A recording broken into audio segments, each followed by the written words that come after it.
This news program is proudly brought to you by Smart Start Breakfast Biscuits and Now Biscuits.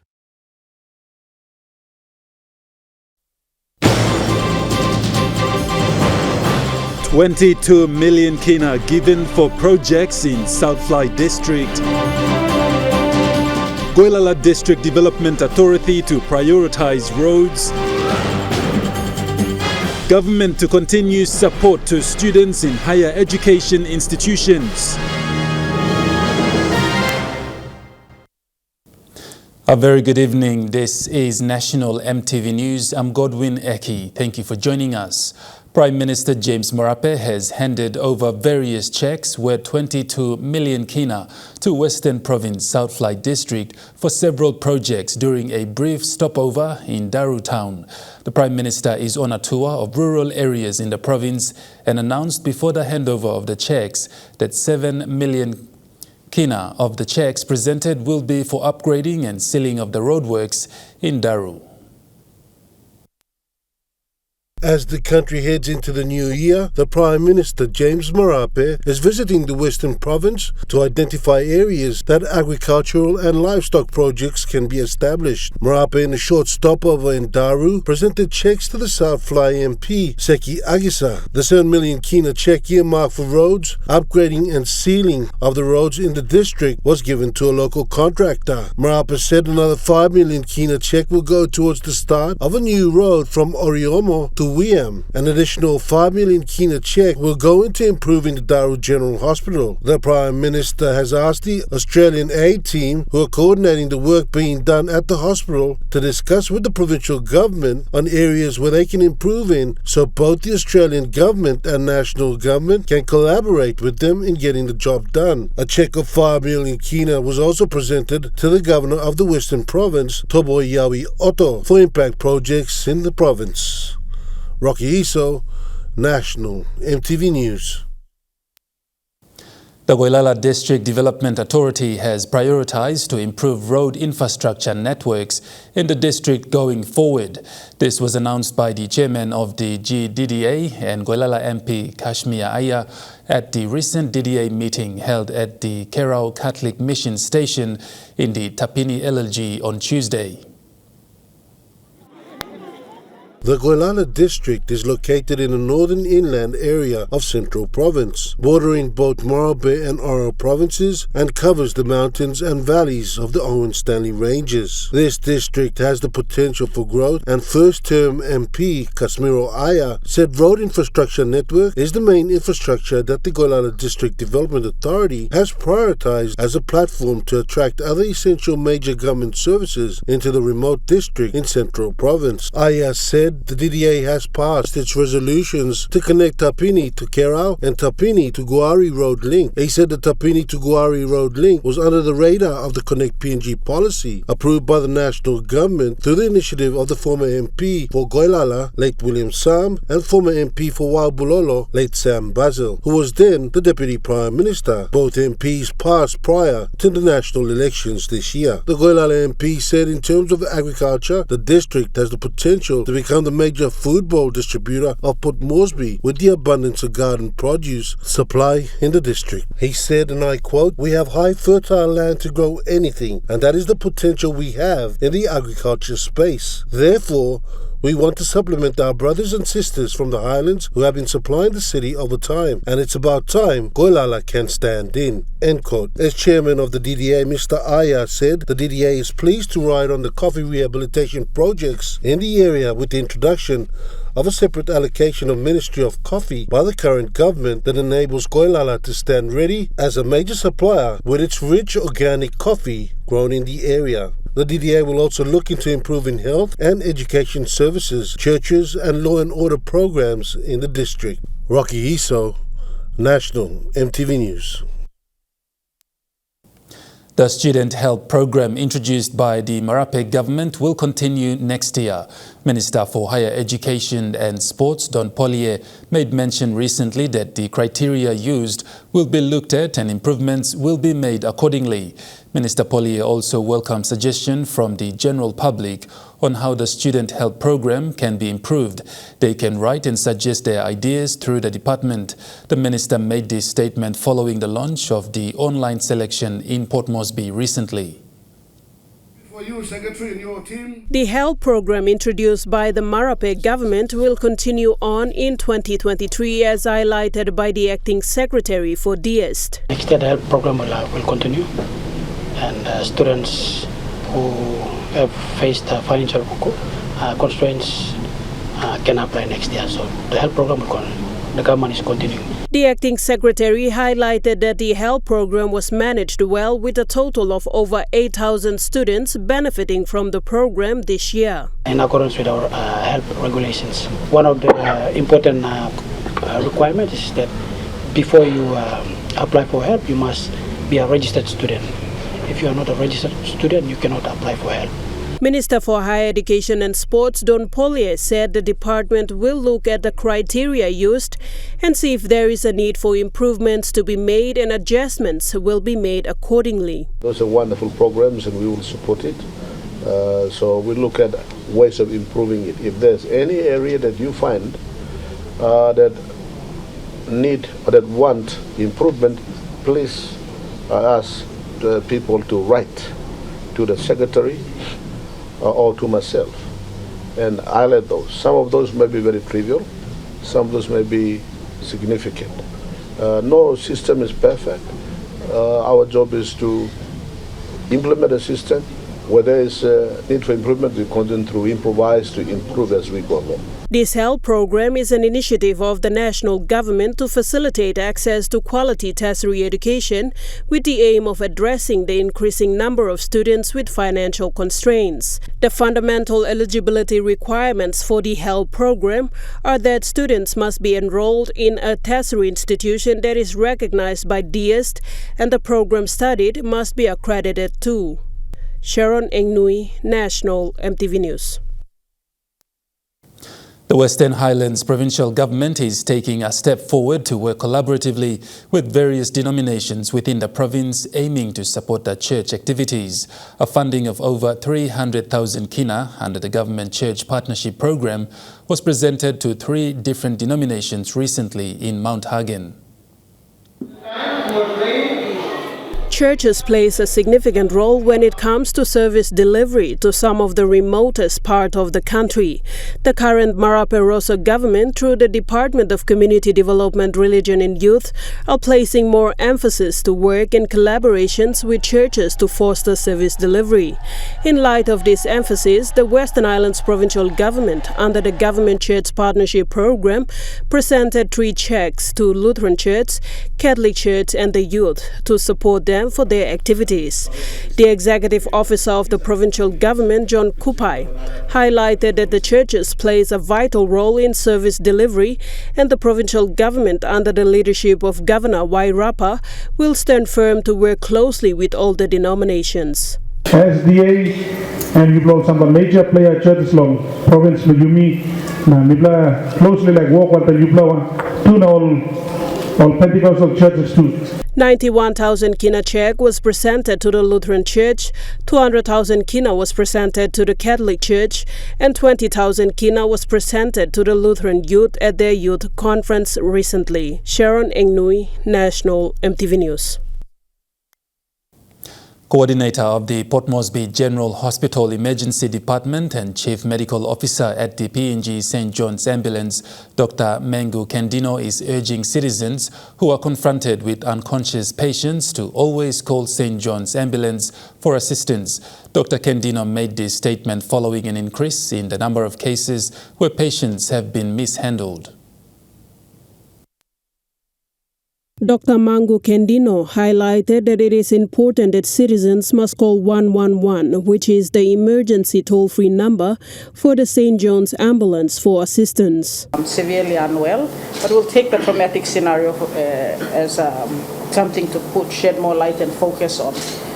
Injuries can potentially get worse when you have incorrect handling of patients, and so therefore, in a fall, assault, or particularly motor vehicle accident, it's recommended that whoever bystanders or family reach the patient first must call the ambulance immediately, so that trained personnel to package the patient can come, manage at the scene whatever interventions can be done, and they'll be packaged and safely transferred to the hospital. Dr. Kendino said this will avoid excessive humerus, destabilizing of cervical spinal cord injuries, and even destabilizing clot if there is an internal bleeding.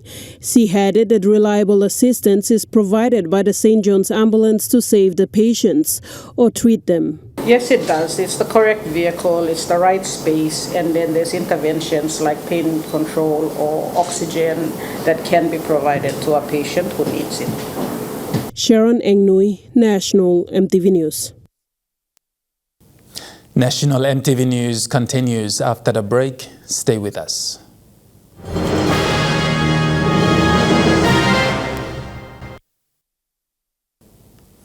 Welcome back to National EMTV News. Western Highlands Police will have a toll-free hotline number in the new year to assist the people effectively in terms of law and order. The plan, according to the provincial government, is already underway with the toll-free number 2222 or 2222 has already been secured. Executive Officer to the provincial government, John Buck, made the announcement to Mount Again Police recently while presenting a check for the Christmas and New Year operations. Mr. Buck said the toll-free number will be printed on the 3 new vehicles to be presented to Western Highlands Police soon. Miblamba kami installing the number na miblamba send computer. Any database am kami set long. Tudu lang na buset man start lang na banderim so that miblamba look how effective this toll-free number is. So miblamba like looking more how this like number am working for long all calls coming in na one more issues where am come na. He added that with 70,000 kina raised for the toll-free number operations, the provincial government would also renovate and improve facilities at the police station. I mean, installing all this like computer or something so that you will have a good photocopy machine, good typing machines, good old computers, work this. But these are just some few little things that we can help at this point in time. Meanwhile, on behalf of the provincial government, Buck commended Mount Again Police for improvements in attending to ethnic clashes within the city and cooling tensions within reasonable time. Samantha Solomon, National EMTV News. Christmas for the midwives and doctors at the Port Moresby General Hospital Labour Ward was described to be peaceful compared to past years due to less number of mothers coming in to give birth. A total of 32 babies were born on Christmas Day, and on Boxing Day a total of 37 babies were born. A pair of twin boys was among the 32 babies delivered on Christmas. In addition, on Boxing Day, 37 babies were born. Of the 37, 22 were boys and 14 were baby girls. A pair of twins was also welcomed into the world on Boxing Day. Team leader Sister Glenys Naise Param said it has been relatively quiet at the labor ward compared to previous years. She explained that the number of mothers coming in to delivery is manageable, so it hasn't been quite hectic for the staff this Christmas period. Samantha Solomon, National EMTV News. Enga Province has reported a quiet and peaceful Christmas. Enga Provincial Police Commander Chief Inspector George Kakas visited certain zones in the province, including Wapanamanda, Pogera and Kandep, to mediate for lasting peace after police successfully managed to settle an election-related tribal fight from escalating. Chief Inspector Kakas told EMTV News that security personnel are observing the situation on the ground on a daily basis, and since last month, no reports of gunshots have been reported to his office. Enga Province, located on the high hinterlands of the highlands, this province has been riddled with tribal fights affecting everyone there. However, for this Christmas, it was rather different all throughout the province.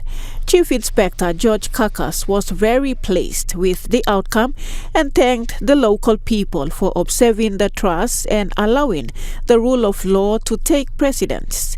PPC Kakas has also assured the general public that moving towards the new year, police will ensure that it will be celebrated peacefully.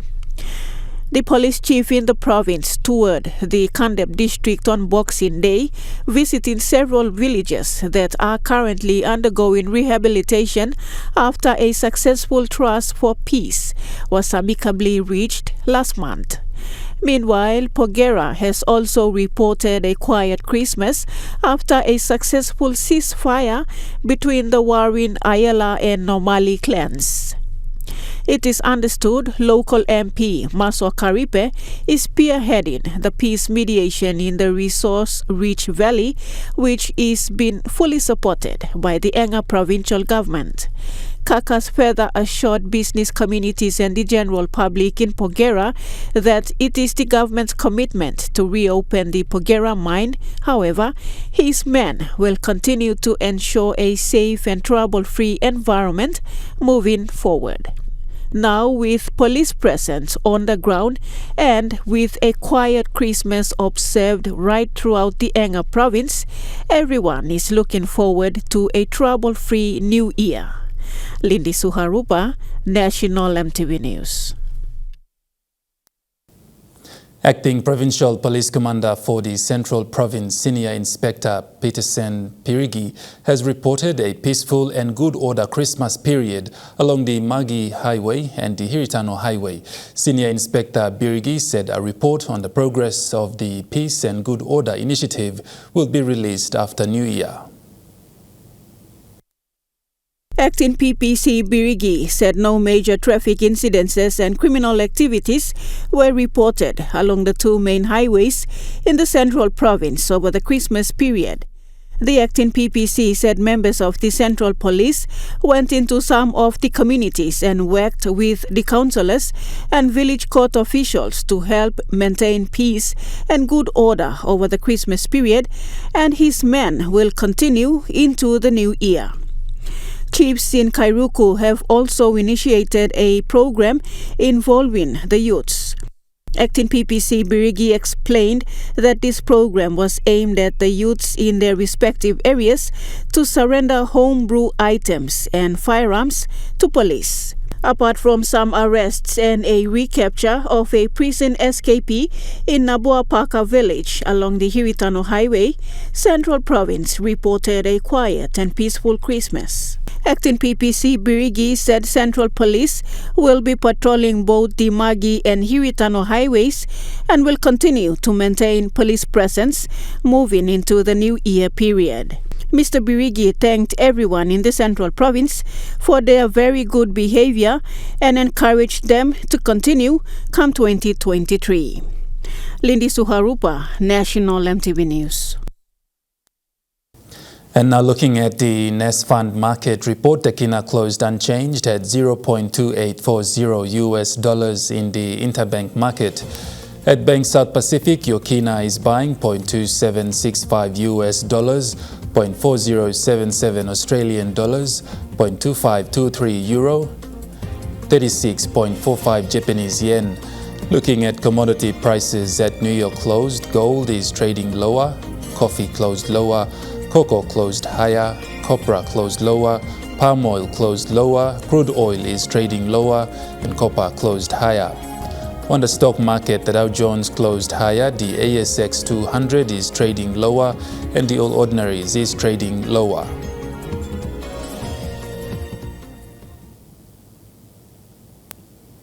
National EMTV News continues after the break. Stay with us.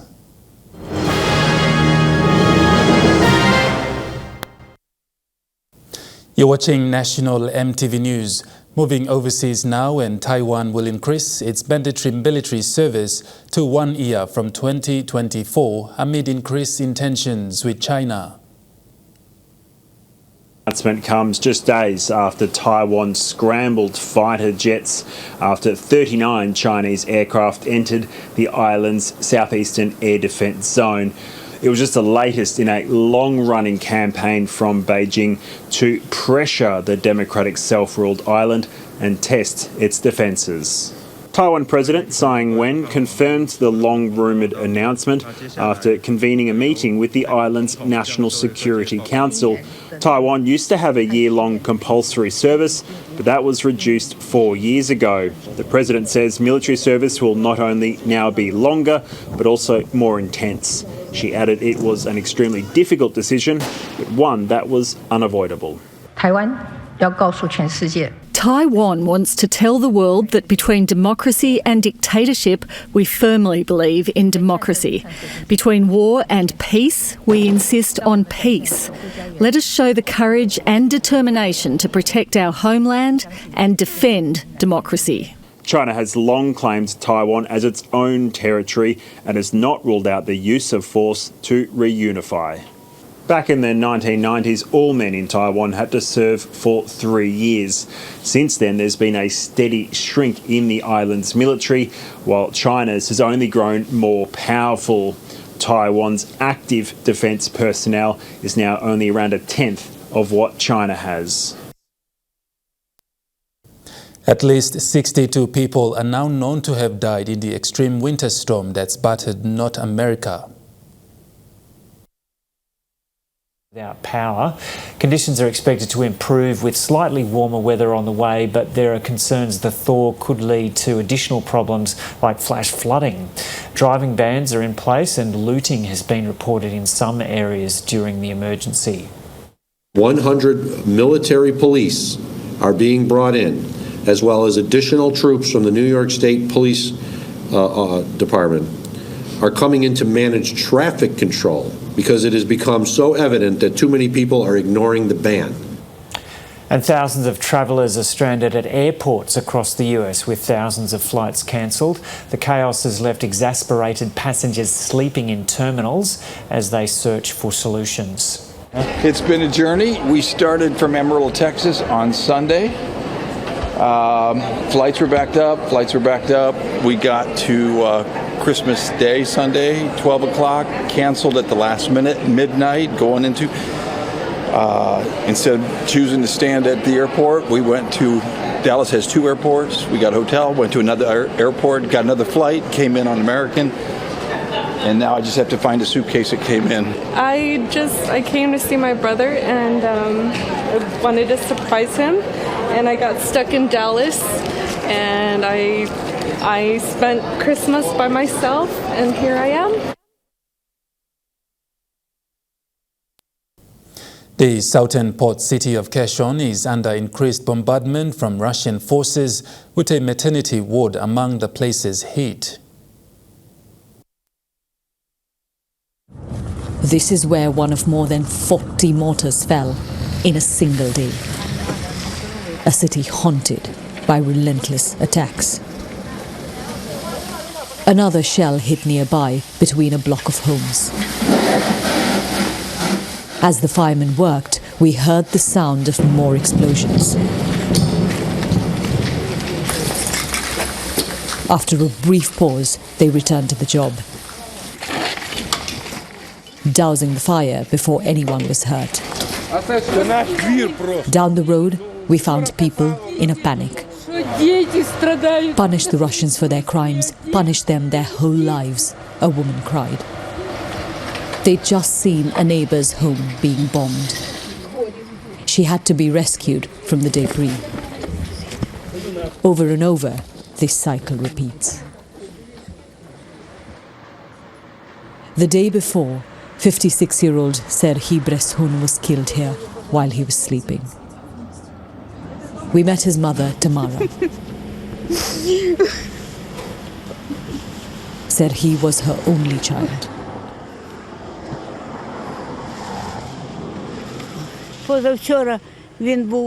I must have felt something would go wrong that morning, because I urged him to wake up and leave the house. But he didn't, and that was it. Our lives are ruined.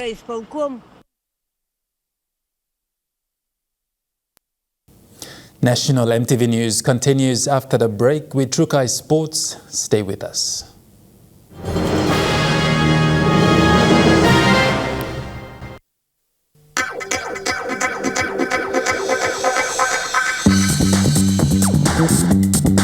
Trukai Sports.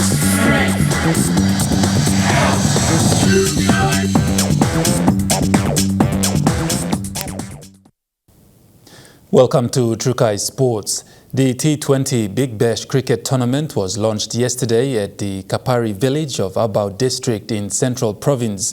The tournament will run throughout the week with the final playoffs this weekend.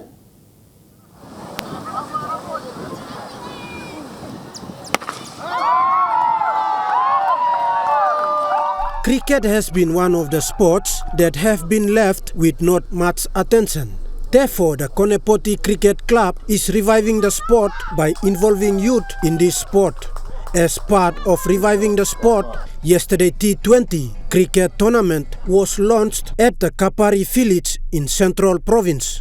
The tournament director, Rex Kulu, highlighted the importance of hosting the tournament. So the aim of this tournament is to revive the game back here in Kapari village. So the game has died out since I think 10 to 15 years ago. So basically the young generation, we want to get them back to playing cricket. That's one. Two is for our club that's participating in the Port Moresby Cricket Association, Konepoti Cricket Club. So basically when we host this type of tournament, at the same time we also want to source talent, new talents back from our home. Representing the major sponsor of the tournament, Kumul Petroleum Holdings Limited's director Dr. Ila Temu urged all teams to play safe and show good sportsmanship. So I guess my message as patron and as major sponsor is please play the game in the spirit of Christmas and do your best, and may the best team come out and be the winner. The organizing club president, Puana Aki, thanked the sponsors for their support. Basically, on that note, I would like to say thank you to Cricket PNG for also making this tournament happen. We've got Lakaniola, Rodney Maha, with their umpires and their scorers, and all the other sponsors as well. But our biggest sponsor is KPHL, to Dr. Ila Temu. There are 8 teams participating in this cricket tournament. Thomas Suliambari, Trukai Sports. Following the official launching of the Konepoti T20 Big Bash cricket tournament yesterday, Konepoti POM took on the Konepoti Lay team in the first match to kick off the round 1 matches at Kapari Oval, Abau district of Central Province. Prior to the round 1 match kickoff, Konepoti POM president Buana Aki gave a rundown of the game throws. Okay, within these 5 days, the first 3 days is normal pool games. So we have 4 teams in each pool, pool A and B. Okay, the first pool comprises of Konepoti 1, Konepoti 2, Lay 1 and Virolo 2. Pool B, Kapari 1, Virolo 1, Kapari 2 and KV mix. So basically they will be playing T10s for the next three days. The top 2 teams in each pool will proceed to the semi-finals on Friday, and then those winners will proceed again to the grand final on Saturday. Mr. Aki also highlighted the finals, draw and prizes. Individual prizes that will be given out as well. There will be also spectators as well that will be given prizes. You see those targets out there on the boundary. If any batsman will hit that target, will get 1 prize. Any bowler that bowls 3 wickets in 1 over gets a prize as well. Any fielder that catches a classic catch, only the umpire will call whether it's a classic catch or not. That will also be warranted 1 prize. For all the spectators in KV, if you catch the ball on the boundary, on the full, you will get 1 prize as well. After Mr. Aki highlighting the draws of the games, the first match of round 1 kicked off as Konepoti POM took on the Konepoti Lay team. In the first innings, Konepoti POM bowled while Konepoti Lay did the batting. After completing the second innings, Konepoti Lay won the match against Konepoti POM with 117 points to 74. The Konepoti Lay Club patron, Dr. Ora Renaki, was impressed with the boys' performance.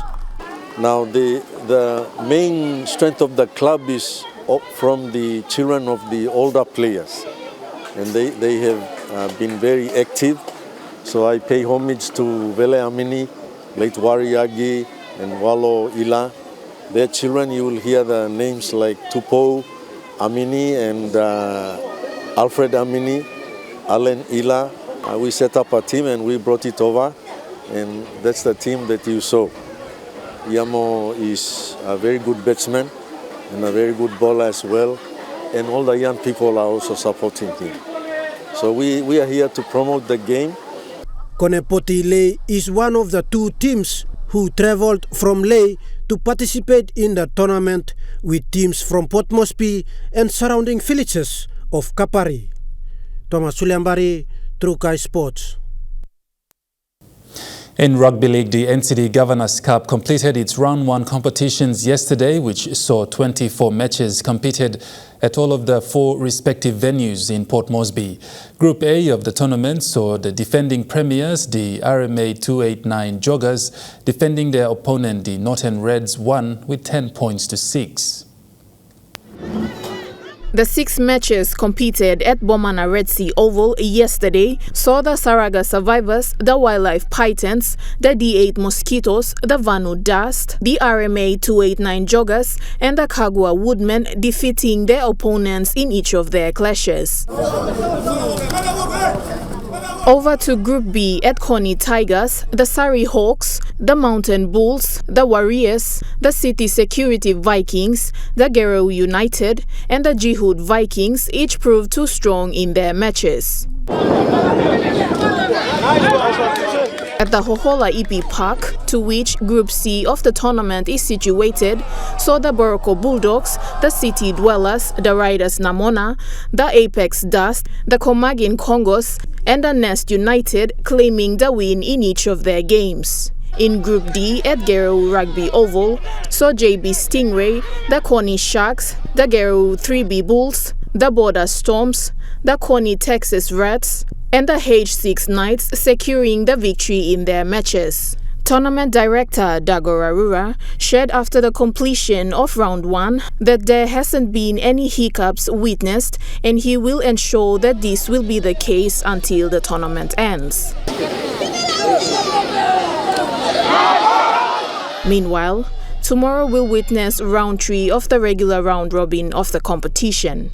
According to Arura, the 2 top teams from each of the pools will compete in the quarter-finals, which is expected to be played by the end of this week. Lisa Puni, Trukai Sports.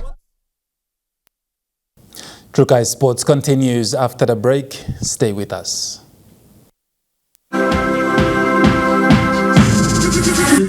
Trukai Sports.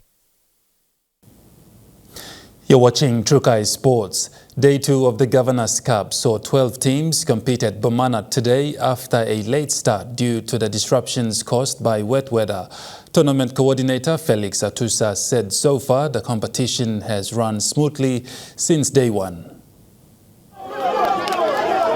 As per an update from the Games Coordinator for all the Bomana Games for NCD Governors Cup Tournament, Games Coordinator Felix Atusa said despite the wet weather, teams and officials have been very cooperative since day 1 and today saw a late start.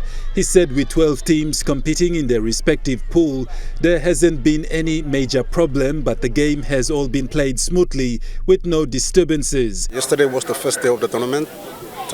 We have 12 teams participating on our side, Northeast. We got 2 pools, A1 and A2, which are a total of 12 teams. So yesterday we have no hiccups. Game we played good. We have our police, our professionals were here, so people are really enjoyed the game.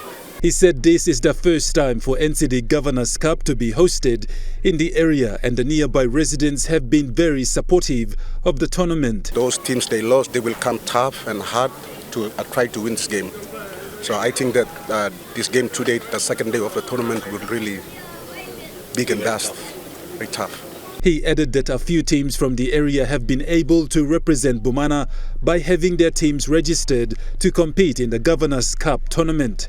Meanwhile, Day 3 of the Governor's Cup will continue tomorrow before the quarterfinals this Friday. Concluding Day 2 of the NCD Governor's Cup, for the first time, the tournament has seen the inclusion of a medical team to be on standby. Tournament Dr. David Inaho said it is important to have a medical team on site so that players' health is taken care of. This is the first time since the inception of the Governor's Cup to see a medical tournament doctor around as a convenient measure for any injuries or accidents that may occur during the tournament. Tournament Dr. David Inaho said sporting events, particularly the sport of rugby league, is bound to have injuries to the players as a contact sport. He said medical team has been assigned to each of the 4 venues in the city to take care of injuries that may occur throughout the tournament. Meanwhile, the NCD Governor's Cup Round 2 of the tournament ended today. That ends Trukai Sports. The weather report is next. Stay with us. Trukai Sports.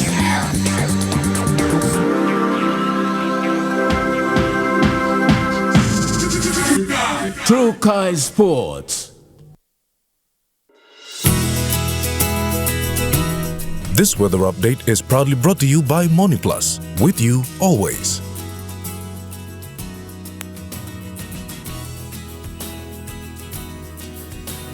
Weather forecast for the next 24 hours. Southern region, Port Moresby, cloudy with rain periods.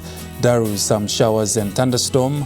Kerema, cloudy periods with few showers and possible thunderstorm. Halatau, some showers and thunderstorm. Popondetta, cloudy with rain periods. In the Momase region, Ley, partly cloudy with brief showers. Medang, brief showers. Wewak, brief morning showers. Vanimo, few morning showers.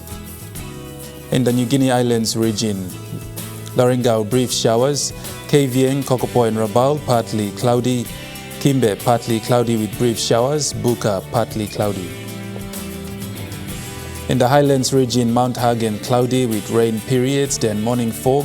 Goroka and Kundiawa, cloudy with rain periods, then morning fog. Mendi and Wabe, cloudy with few showers and possible thunderstorm, then morning fog.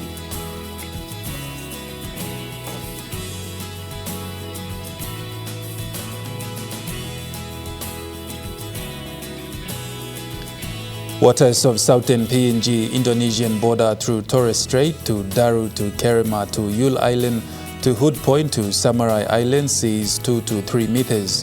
Waters of Samurai Islands to Cape Vogel and eastern and western Milne Bay Islands seas 2 to 3 meters. Waters of Cape Vogel to Ewan Gulf to Finschhafen seas 1.5 to 2.5 meters. Waters of Finschhafen through Vitia Straits to CSC and Long Islands seas 2.5 to 3.5 meters. Waters north of Long Island to Medang to Wewak to Vanimo and northern PNG Indonesian border seas 1.5 to 2 meters. Waters of Manus and its western group of islands seas 0.5 to 1.5 meters. Waters of New Island to New Britain and Bougainville seas 1 to 2 meters.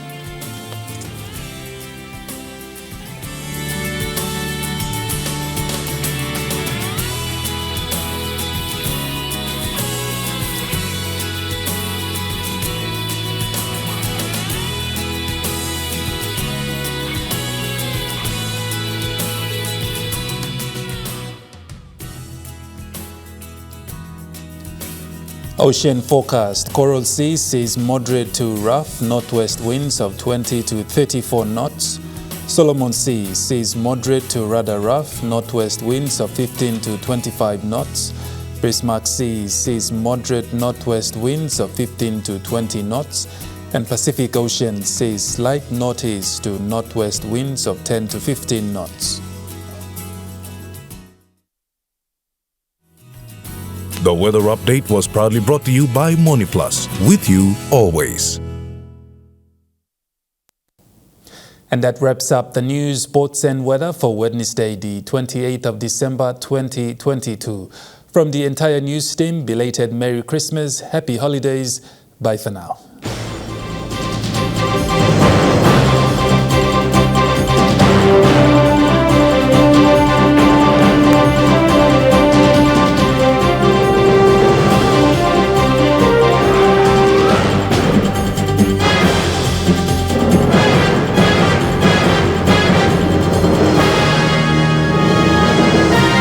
This news program was proudly brought to you by Smart Start Breakfast Biscuits and Gold Nuggets.